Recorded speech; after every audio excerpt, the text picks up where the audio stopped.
Well, in the deepening crisis engulfing Venezuela, two leading opposition figures were taken in the dead of the night. The families of Leopoldo Lopez and Antonio Ledesma says these videos show the moment the men were grabbed from their homes. The apparent abductions come on the heels of Sunday's controversial election that established a new assembly made up solely of President Nicolas Maduro's supporters. Well, our Leyla Santiago is following this story from Caracas and joins us now. Leyla, certainly dramatic pictures we saw of those arrests, and they were carried out not by police, but intelligence service. Right, the car that they were put into was labeled Sabine, which is the acronym for intelligence officers. And Linda, just in the last few minutes, we received more information as to why they were taken into custody. The Venezuelan government saying that both of these men violated the conditions of their house arrest. In the case of Leopoldo Lopez, they said that he was not to be taking in any way part in political campaigning, and in the case of Antonio Ledesma, they say that he was not allowed to broadcast any sort of message from his home. So on top of that, the government is also suggesting that they believe that both of those men had some sort of plan to escape. But you can see in that video coming in overnight, in the case of Leopoldo Lopez, they were taken in the middle of the night. 12:27 is the timestamp on that surveillance video where he was put in the car.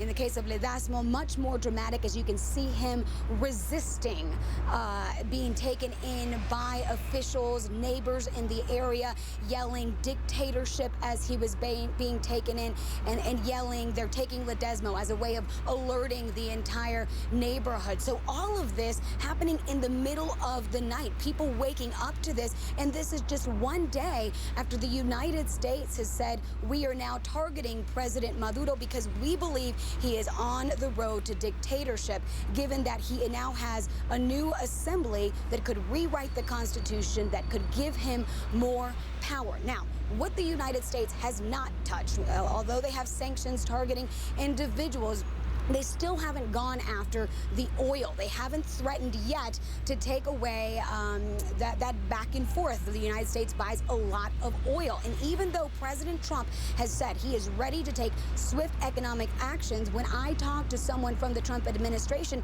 they told me there's a bit of a debate, a bit of a back and forth, because they want to target the government, but they do not want to continue to hurt the people of Venezuela that, as I have seen in my time here, are really dealing with quite the collapsing economy, digging into trash bags to find any sort of food, dealing with medical shortages that they can't get simple things like acetaminophen, a basic pain reliever. So quite a bit of developments overnight, but still quite a bit of uncertainty as people wait to find out what will happen next. Linda?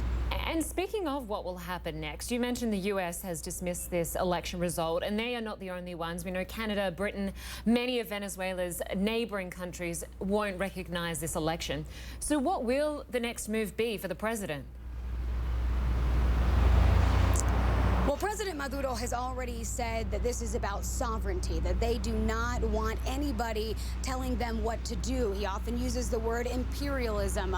The foreign minister has said that President Trump is racist and xenophobic. So they will continue to say that they make their own decisions likely and stand their ground on that. As far as the opposition, leaders have said this morning that they want to continue their fight against this government. And as far as what their strategy is, they are really relying not only on people taking to the streets, but depending on that international pressure that you're bringing up, depending on the United States speaking out, Colombia, Mexico, Guatemala. They're really hoping that that international pressure, plus the protests and the strikes on the street, will be enough to not get a change in assembly, a change in the Constitution, but rather a change in government. All right, Leyla Santiago in Caracas, Venezuela. Thank you very much.